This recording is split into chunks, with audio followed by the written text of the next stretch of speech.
सती प्रथा के इस विश्लेषण में सीधे गोता लगाते हैं। यह एक बेहद गहरा, जटिल और भावनात्मक ऐतिहासिक विषय है। साल 1987 राजस्थान में 18 साल की रूप कंवर को उनके मृत पति के साथ जला दिया गया।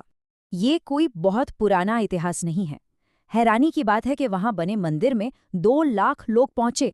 यहां तक कि मई 2023 में गुजरात की एक महिला को सती होने के लिए मजबूर किया गया। सवाल उठता है कि आखिर सती क्या है? क्या ये सच में कोई प्राचीन वैदिक धार्मिक आदेश था? असल में मध्ययुगीन पुजारियों ने भारी गलती की थी। उन्होंने ऋग्वेद के शब्द अज्ञेय को बदलकर अग्नेय कर दिया। विद्वान मैक्स मुलर के अनुसार मूल निर्देश वास्तव में विधवाओं को जीवन में आगे बढ़ने का था, जलने का नहीं। ध्यान दें कि रामायण, मनुस्मृति या शुरुआती यूनानी वृत्तांतों में इस जानलेवा प्रथा का कोई जिक्र तक नहीं है।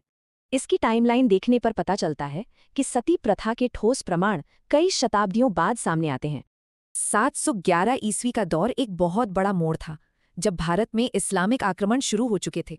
युद्ध के अत्याचारों और बंदी बनने से बचने के लिए रानी बाई ने जौहर किया, जिसने इस प्रथा को बढ़ाया। सदियों बाद 19वीं सदी के बंगाल में गरीबी, लालच और विकृत शास्त्रों के कारण इसके मामले अचानक काफी बढ़ गए। आंकड़े बेहद चौंकाने वाले हैं। एक ब्रिटिश सर्वेक्षण में सिर्फ 10 सालों के भीतर 6000 मौतें दर्ज की गईं। हालांकि कुछ इतिहासकार मानते हैं कि मिशनरियों ने धर्म परिवर्तन को बढ़ावा देने के लिए इन आंकड़ों को बढ़ा चढ़ाकर बताया। इस क्रूर प्रथा को खत्म करने का सफर बहुत लंबा रहा। कई अलग अलग ऐतिहासिक शख्सियतों ने इसमें अहम भूमिका निभाई। तुगलक ने इसके लिए लाइसेंस अनिवार्य किया, अकबर ने जमीन की पेशकश की और शिवाजी ने अपनी मां को रोका। लेकिन सबसे निर्णायक मोड़ 1811 में एक बेहद भयानक और व्यक्तिगत त्रासदी के साथ सामने आया। सुधारक राजाराम मोहन राय ने अपनी ही भाभी को जबरन जिंदा जलाए जाते हुए अपनी आंखों से देखा था। अपार दुख के बावजूद उन्होंने शास्त्रों का अध्ययन करके साबित किया कि सती प्रथा का कोई धार्मिक आधार नहीं है।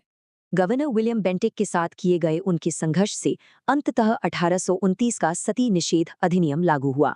ये इतिहास सोचने पर मजबूर करता है, क्या आज की बाल विवाह जैसी कुप्रथाएं भी उसी मानसिकता की